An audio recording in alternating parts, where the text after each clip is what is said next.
Good morning, good afternoon, good midday. Happy Monday, Tuesday, Wednesday, Thursday, or Friday, Saturday or Sunday. Almost forgot Saturday or Sunday then. Welcome back to episode 2, season 3, Chaotic Crime, with me. God, I'm in a rhyming mood this morning. This midday.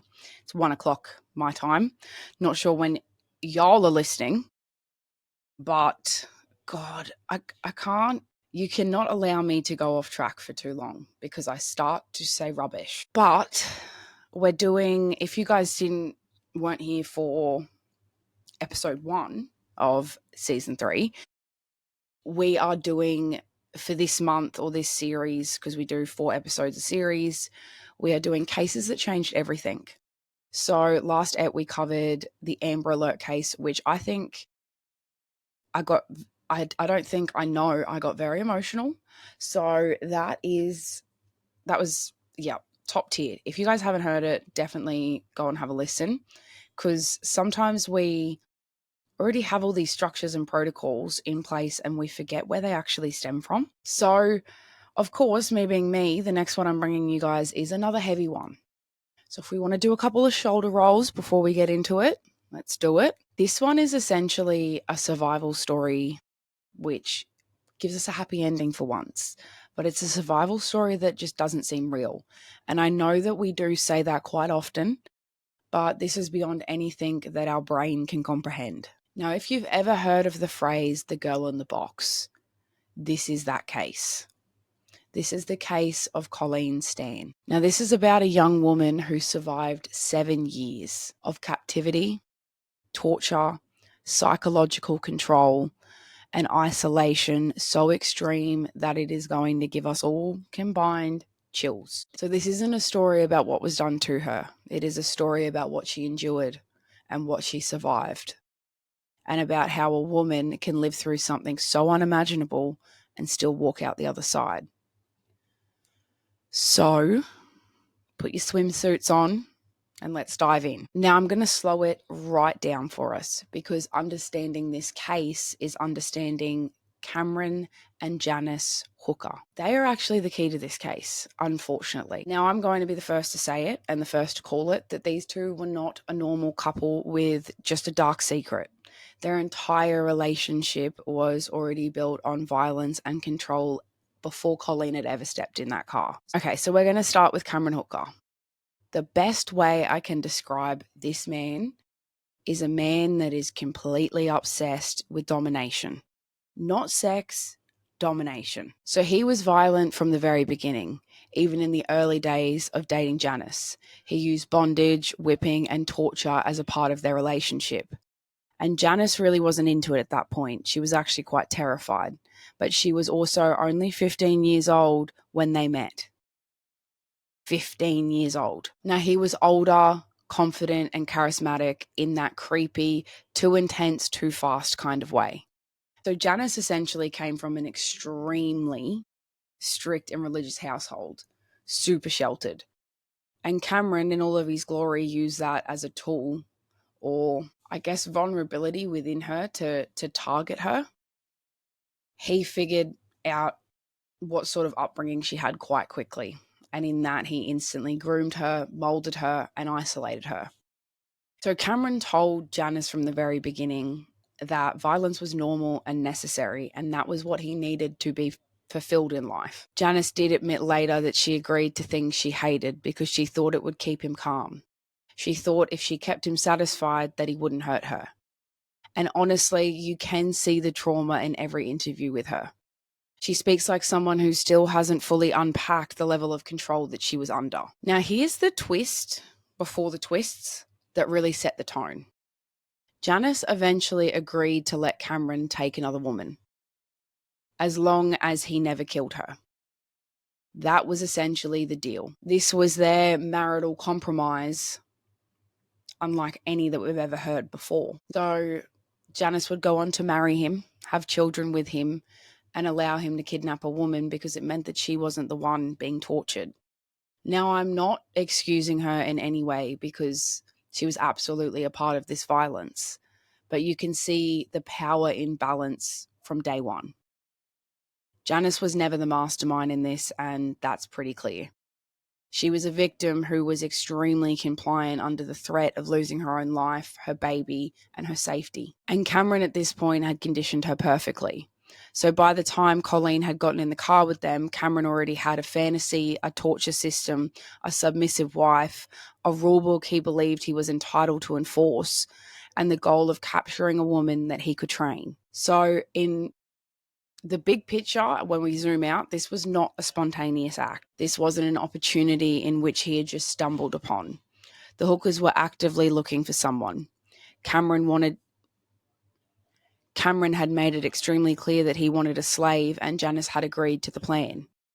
They were literally driving around with a baby in the back to make themselves, and the saddest part is they were literally driving around at this time with the baby in the back of the car to make themselves appear more safe. Now, this is where I want you to really understand something. Cameron didn't see Colleen as a person. He saw her as the next stage of his fantasy, a world in which he controlled everything. Her thoughts, her breath, her body, her reality. Janice would later say that the moment Colleen got into that car, her stomach dropped. She knew exactly what Cameron wanted. She knew exactly what was going to happen, and she didn't stop it. So yeah, from the second that car door closed, Colleen was never getting a friendly ride. She was already in the hands of people who had planned this. And that's what makes the hooker couple so terrifying. Not just the actions, but the intent behind them. The agreement, the dynamic that allowed one man's fantasy to swallow an entire human being's life. So let's talk about the day that everything changed for Colleen, because it wasn't dramatic at first. It wasn't some big horror movie moment. It was just a hitchhiking trip. Something that she had certainly done before, and something that a lot of young people were doing in the 70s. So it was May 17th of 1977, and Colleen is 20 years old. She's got this incredibly sweet and soft personality. She's polite to absolutely everyone. And at this time, she wants to go to visit friends for her birthday. That was it. That was her only wish. So that was Colleen's entire plan. And she was really careful in her planning. I just want to make that clear, because people love to victim blame, right? So that's why I always emphasize on in certain points in time, certain things that may not be normal now were normal then. So while it doesn't seem like she was careful in her planning because she was hitchhiking, and that was the norm then, there was so many other things that Colleen was very careful in. She genuinely did have a pretty good judge of character. She'd turned down rides that felt wrong to her in the past. She didn't hop into cars with groups of men, and she knew how to trust her instinct. So when the family car pulled over, Cameron, Janice, and then the baby in the back seat, she genuinely thought she'd picked the safest bet. And honestly, who wouldn't in any right mind think that that was the safest call? So in the car, everything did appear normal at first, just small talk and just a quiet drive. And Colleen, even in this moment, relaxes because everything felt normal. But there were small things and tiny moments that didn't sit right.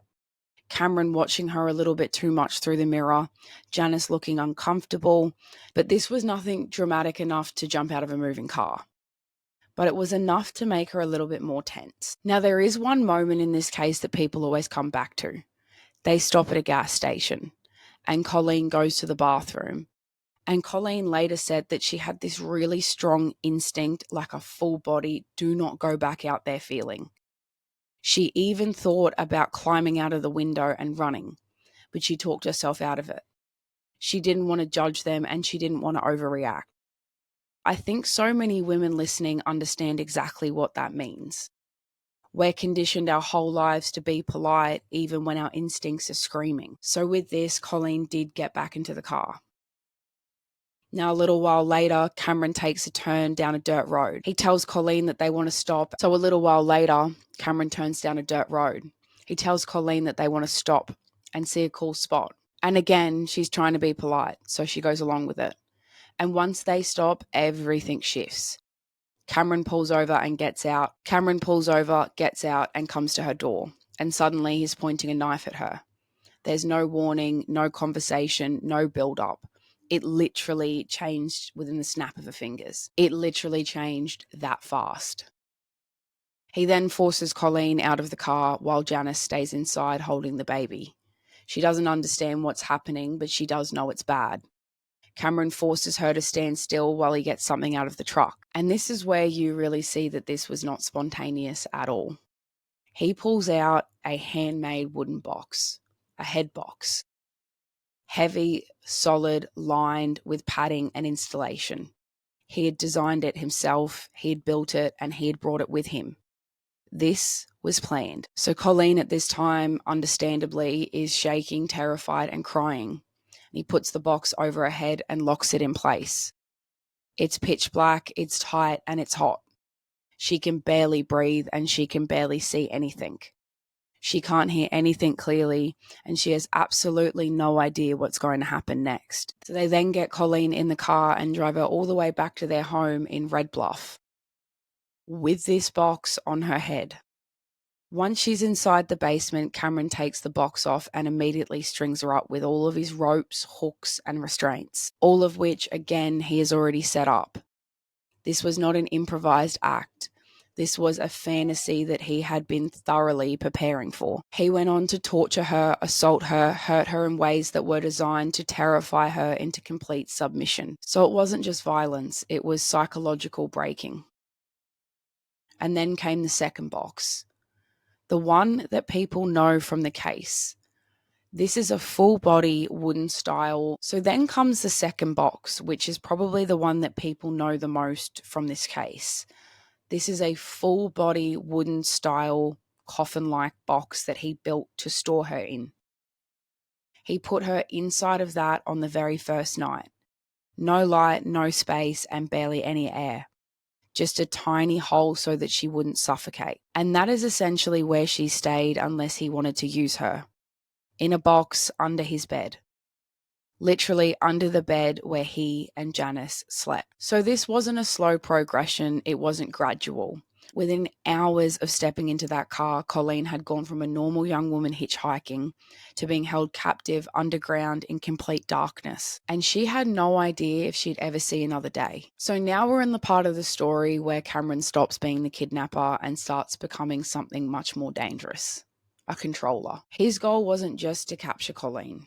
He wanted to own her, control her. And everything he did in those first few weeks was designed to completely break her down in every sense of reality. The physical torture was beyond awful, but the psychological torture, that's why he kept her there for 7 years. So I'm going to break this down a little bit for you guys. In the first few days, it was fear, confusion, and total isolation. From the moment Colleen arrived at the hooker's house, Cameron kept her in that wooden-style box for hours on end. Not just overnight, but for entire days. She later said that she lost track of time almost instantly. She couldn't tell morning from night. Her world was simply just heat, darkness, and pressure, and the sound of her own breathing. Every time he opened the box to hurt her, she didn't know if it was the beginning of torture or the end of her life. And I want to be clear. Really clear.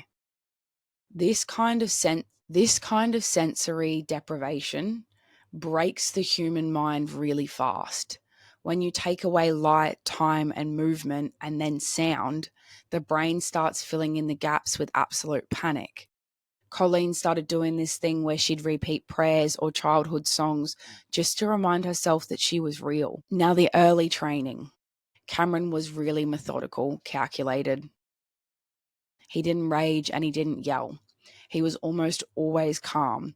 So this is one of this scary. He was almost always calm.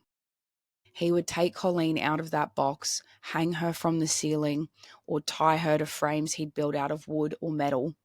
He'd hurt her. He'd talk to her while he was doing it, explaining what he expected, telling her what she needed to learn, telling her that she had to obey. This man was literally acting out a script that he had prepared for a long time before he'd even met her. And through all of this torture, Janice was often upstairs feeding the baby or cooking dinner, pretending that her husband did not have a woman chained beneath their feet. Janice later went on to admit that she was jealous of Colleen at first, Not because she envied her at all, obviously, but because she was afraid Cameron would hurt her less if he had someone else to hurt more, which is such a deeply disturbing dynamic. But it shows just how trapped she was as well. Now, every survivor of long-term captivity has this moment, the moment they stop believing escape is even possible.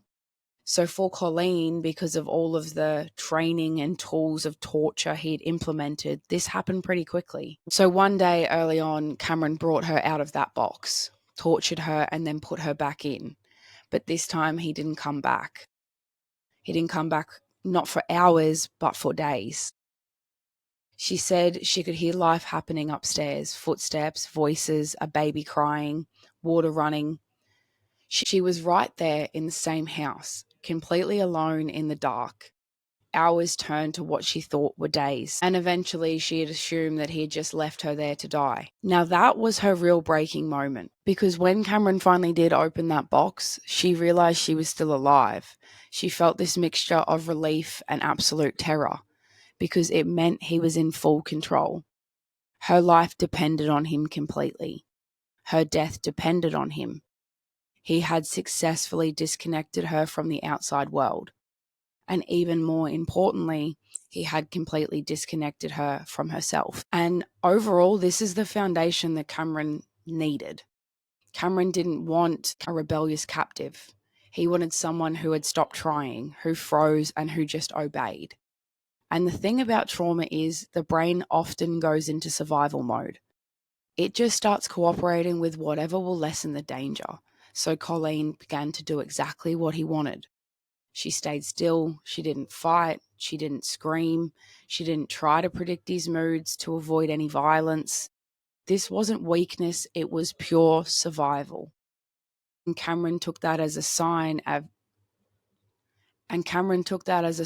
of his training working. So by the end of the first few weeks, Colleen wasn't just physically trapped. She was psychologically trapped too. Her world had shrunk to the size of a wooden box.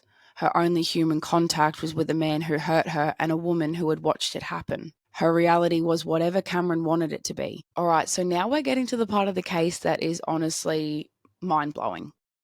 In every single way, every single time, no matter how many times I read it. Because this is where Cameron stops using chains and boxes and starts using fear as the main tool. This is where he creates the company. So if you haven't heard of that term before, it almost sort of sounds silly, like some sort of fake made up group rah-rah word. But for Colleen, this became the scariest part of her entire captivity. So let me explain. So one day, Cameron proceeds to take Colleen out of the box. He sits her down as if he's going to have a sort of business-like meeting conversation. He tells her that she isn't his prisoner. She's now the property of a secret organization called the company. He says that the company is everywhere. They watch over slaves, they monitor their behavior, they punish anyone who disobeys. They will kill her, they will kill her family, they will track her anywhere and everywhere. He tells her that they have been watching her specifically.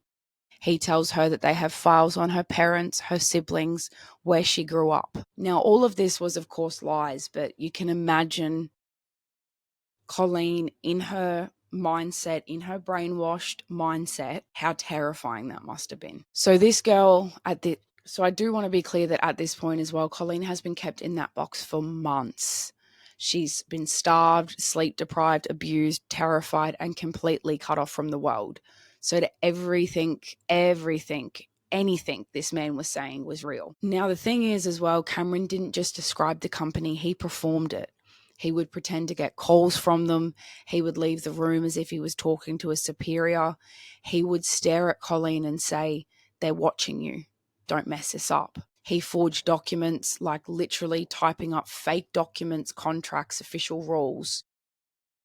He created an entire mythology around this business. And Colleen believed it because trauma just shrinks your world. And when someone controls all your information, they control your reality as well. So after months of torture and isolation, Cameron announces that the company has prepared a contract for her. He makes Colleen sign a document stating that her life now belongs to him. She is his property. She must obey every instruction. She can never run away. The company will kill her family if she tries. And I need you to remember, I know it's hard, but you need to put yourself in Colleen's shoes. She believed every word, every single word. So this is the moment that the dynamic shifts completely. Up until this point, Cameron had to force obedience. But after this point, he didn't need to anymore. The contract became that chain. The company became the cage. So this is why when people say, why didn't she just run? Or why didn't she fight back? They are completely misunderstanding how psychological imprisonment works.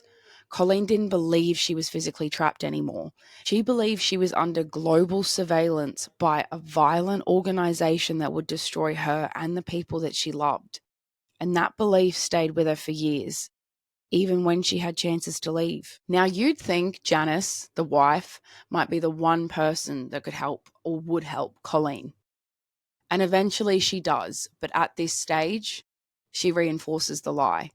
She tells Colleen that the company is real, that she was once a slave too, that she knows what happens if anybody disobeys. So this is your classic and over extreme case of trauma bonding. Victims confirming the rules of the abuser because they are terrified themselves. Janice also begins to see Colleen as not a rival, but as a buffer. If Cameron is being fulfilled, he's not hurting her. And that is a tragic, twisted survival strategy, but it is a common one in long-term abusive dynamics. So this is where this case starts to get really confronting, because once Cameron believes the psychological hold is strong enough, he stops keeping Colleen in the box all the time. He lets her do chores, tend to the garden. Sometimes he even allows her upstairs. He lets her shower. And eventually he does let her go outside. Cameron would take her jogging. They would go on walks together. He would even let her work in the yard. She again had her physical freedom, but mentally and emotionally, she was locked in a prison he built inside her head. So because of that, she would always come back. She would always obey. She would always return to the house and to the box, because she believed the consequences would be deadly if she didn't. And the scariest part was Cameron didn't even need chains anymore. He had something much stronger: belief. All right, guys, we're doing a check-in now, because oh my fucking god, I never ever, sorry, I had to do a reposition on the camera. I never ever don't feel fucking horrified when I read these stories, no matter how many, I always say this, no matter how many cases I cover, no matter how many sick, twisted stories I read, it doesn't get any easier, ever. So at this point of the story, Colleen isn't just a captive. She's a captive who believes escaping would kill her family. She's terrified of an organization that doesn't even exist. And she's bonded with her captors through trauma. She's trying to survive minute by minute. This is one of the most extreme examples of psychological manipulation ever recorded in a kidnapping case. So for the next phase of Colleen's story, this is the one that becomes almost surreal, and honestly is probably the hardest to wrap your head around, because this is the part where everything should have gotten better. There's no more chains, there's no more basement, and there's no more box. But instead it becomes this weird, twisted, almost quiet hell. And trust me, guys, you will know exactly what I mean when I say that in a second. So once Cameron believed he had fully broken Colleen down, he didn't soften. He just didn't need his violent traits or tendencies anymore. He genuinely thought she was his slave. And with that, he let the leash out, but he never let the leash go. So suddenly Colleen is doing things that to the outside really don't make any sense. She's cooking dinner, she's folding laundry, she's helping Janice with the kids, she's hanging clothes on the line, she's answering the door, and she's sort of like a roommate, a helper, a ghost that everyone just sort of pretends it's normal. And she does this all with complete compliance, not because she wants to or because she is free, but because she still believes that the company is real. She still believes that one wrong move and her whole family is dead. She's not physically trapped anymore. So to be clear, she is not physically trapped, but psychologically she is so very trapped. And honestly, I do believe that fear is stronger than any lock could ever be. Our fear factors are always, I don't know, I know for me, my fear controls a lot for sure. And I mean, I couldn't even comprehend this level of manipulation or psychological breakdown. I haven't really read anything quite like this in all of my case covering, to be honest. Now, there is this moment in this case that people always talk about, and it's one that absolutely guts me. It fucks me, fucks me every time. Fucks up my feelings big time. Because Cameron does let Colleen visit her parents. She gets in his car, she sits next to him and drives for hours to her family home. And no one knows anything. Not a single soul. Her mum hugs her and says she looks skinny. Her dad thinks she's quiet. But they are so relieved that she is alive. They are so relieved that she has come home. But still, Colleen at this point says nothing. Now, we could sit here and all judge that all we like. We could ask why, how, but the truth is when your brain has been broken down that far, when every cell in your body believes that your family will be murdered, you stay silent. It's not weakness, it's survival. And then after this meeting is done, she goes back with him on purpose because she thinks she has to. Back into the hooker house. And that's when everything starts to get even stranger. So the dynamic in the house really does stay the same. Janice is upstairs being the wife. Cameron is bouncing between two realities of the family man and the dictator. And Colleen is somewhere in the middle of this with a role that no one can really explain. She's allowed to go outside and garden. She sleeps in a room instead of a box sometimes. She makes meals and she washes dishes. She reads to the kids. She goes jogging. She even goes to church with them occasionally. But still, every night he brings her back downstairs and reminds her exactly who's in charge. So the house has become this bizarre ecosystem where nothing really makes any sense. Cameron is chasing this fantasy life where he has multiple wives or multiple slaves in some sort of twisted cult-like leader fantasy. And Colleen is just trying to breathe without upsetting anyone. She genuinely believes that if she just follows every rule perfectly, if she accepts her place, if she keeps the peace, maybe one day she will be promoted or granted freedom. Because that's what Cameron told her. And that's what Janice told her. She is simply waiting for a reward system that doesn't even exist. But none of this is actually sustainable. It's not stability. It's not even calm. It is pressure that is slowly simmering. And Janice is watching the dynamic grow. This silent second wife gathering space in the house. And she knows deep down this is Cameron just getting started. He's been talking about getting more women, getting more slaves. He's talking about a future that she doesn't want any part of. And that's where the cracks start to form, not through Colleen, but through Janice, because this whole frail, horrific system that Cameron built starts to wobble when Janice realizes she's not the exception, she's just the first. Okay, so let's talk about what finally cracks this entire nightmare wide open. Because it wasn't police and it wasn't a daring escape. And it certainly wasn't some Hollywood moment where Colleen breaks the chains and runs through the woods. It was Janice. And honestly, it really does make sense.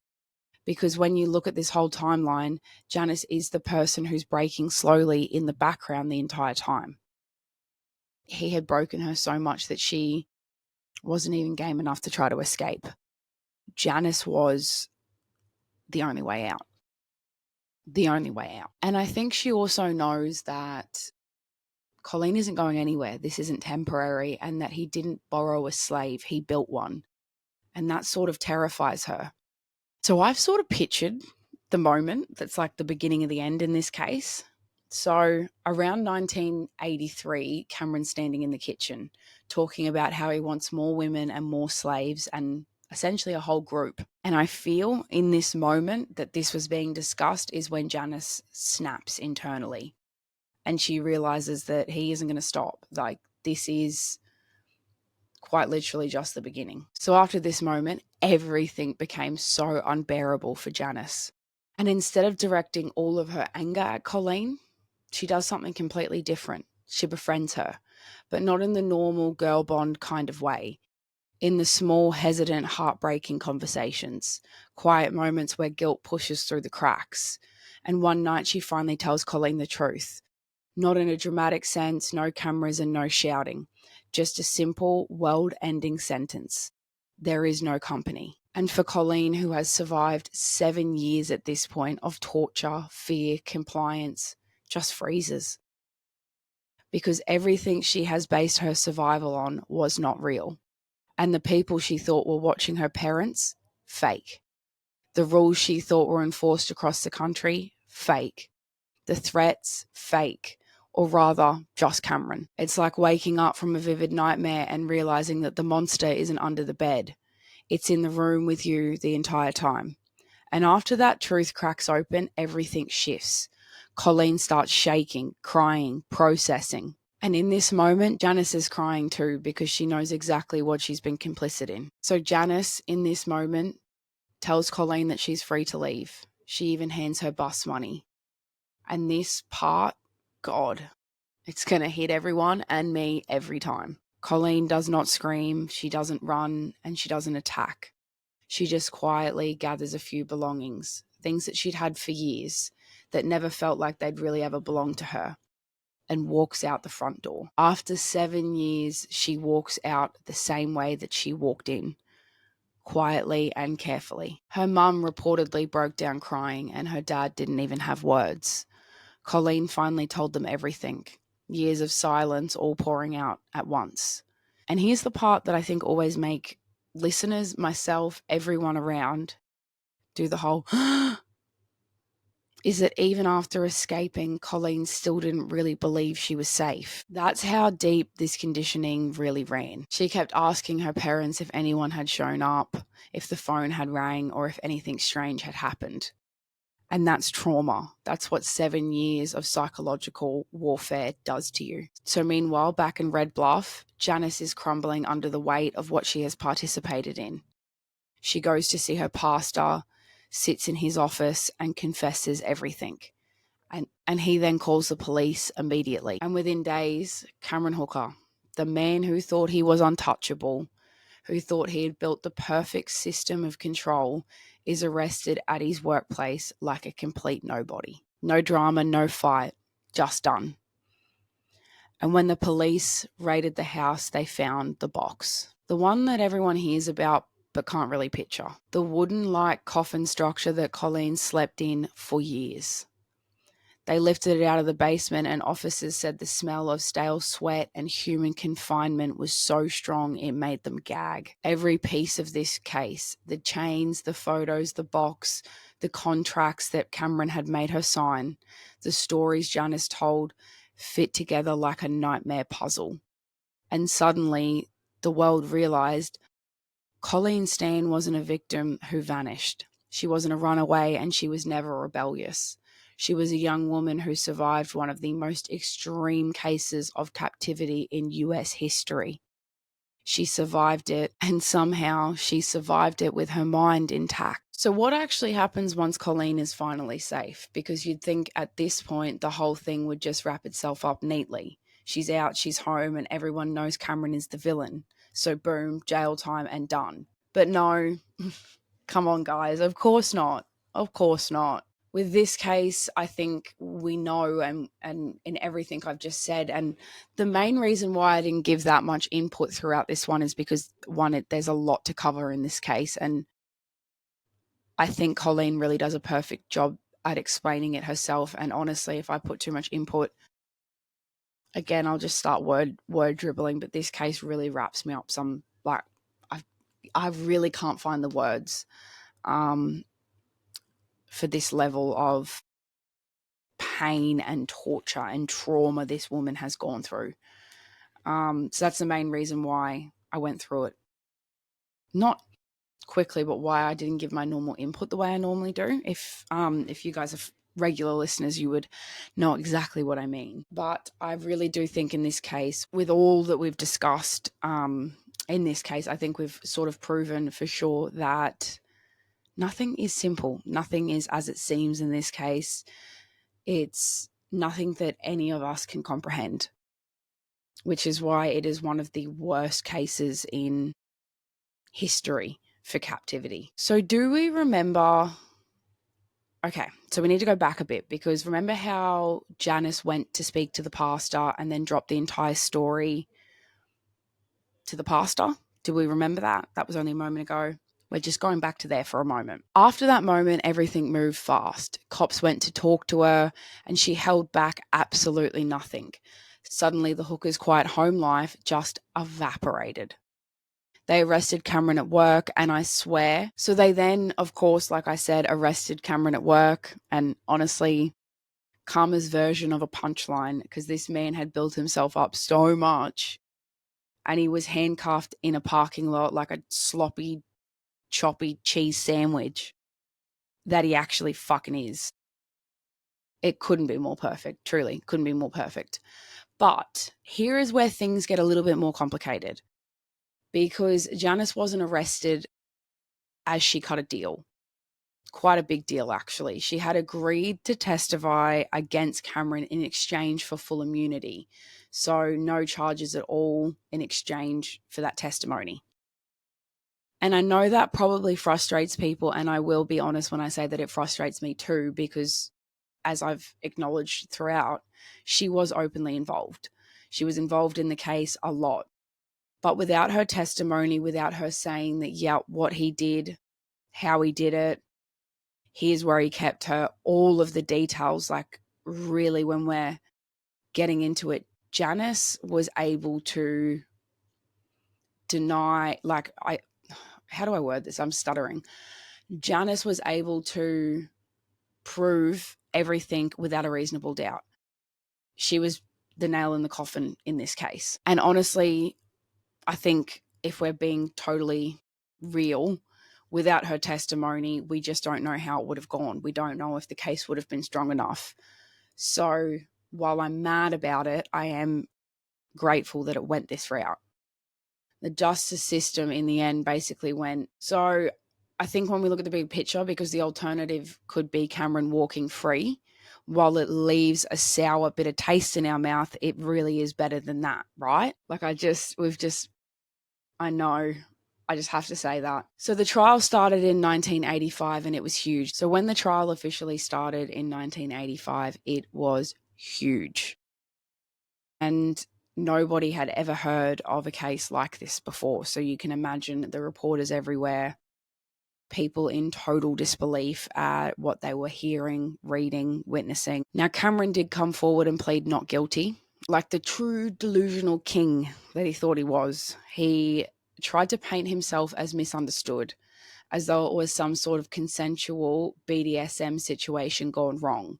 He actually even had the nerve to claim Colleen had chosen to stay, as if the company wasn't invented in his own weird-ass brain. And Colleen, God, can't even. Colleen's testimony in this case is insane. Like, it's... What a fucking woman. What a survivor. She sat in that courtroom in front of the man who broke her down piece by piece and calmly told the story of what he did to her for 7 years. 7 years of torture, control, psychological warfare, fear, pain. She told them about the box, the basement, the threats, the contracts, the visits to home, the visits home in which she couldn't say a word. All of it. And Cameron just stared at her the entire time as if she was his possession. Colleen never once lashed out at him. She never screamed. She never tried to hurt him back. She told her story with this incredible, quiet strength that honestly hits harder than any dramatic what's the right word? Outroar could have. I can't think of the word right now. Sorry, I'm just thinking about her testimony again. Now, Janice did testify too, and she backed up every single detail. And then the jury didn't take long after that. Cameron Hooker was convicted on multiple counts of kidnapping and sexual assault. Now, the biggest win in this was the kidnapping charge, because there was no specific law in California yet for what he'd actually done. So they had to build this case through what legally exists, and kidnapping was the anchor in this case.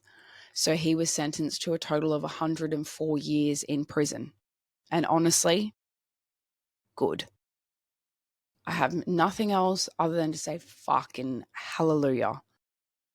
So here's the wild thing. I mean, there's loads of wild things in this case. I should probably stop saying that. Years later, delusional king himself tried to appeal. He tried to make the claim that his lawyer was incompetent, as if any lawyer on earth,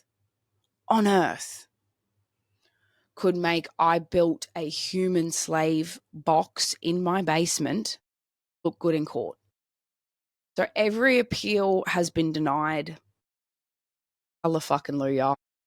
But I just had to add that in because, we love a delusional king. Now, one part about this case that does make me ill is the fact that Cameron is or could come up for parole in 2030 due to California laws changing. Now, I think he could have actually been eligible earlier than that, but they've changed, so it's now 2030 at the earliest, which really, we're in 2026 now, is not that far off. The fact that this man could ever see the light of day again is absolutely diabolical to me. Diabolical. So all I can hope and pray is that he never, ever makes it through a parole board, ever. It will be one of the biggest mistakes the justice system ever makes if they let that man out. I swear to God. Now, for Colleen, her story, of course, didn't end with the trial at all, and it doesn't really have any kind of dramatic Hollywood bounce back either, which I think is totally fair, because trauma that big does not go away just because the cage opens. No fucking way.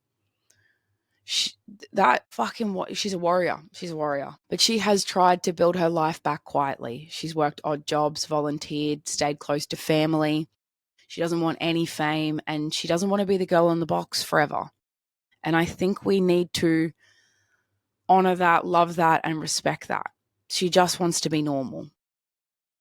So eventually she has found that, and she's built relationships, and she has rebuilt who she was.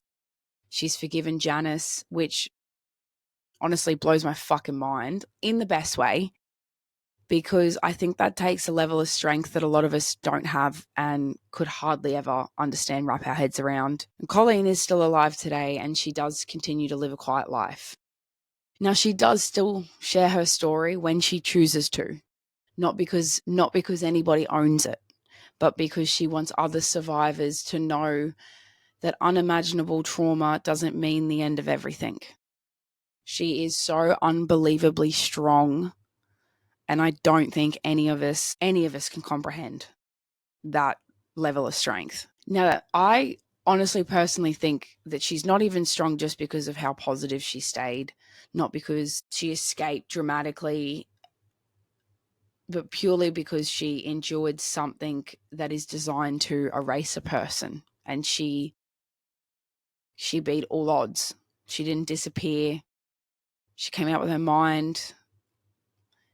She came back home to herself. Yeah, full body fucking chills every time. All right, my loves, we're gonna wrap it up now.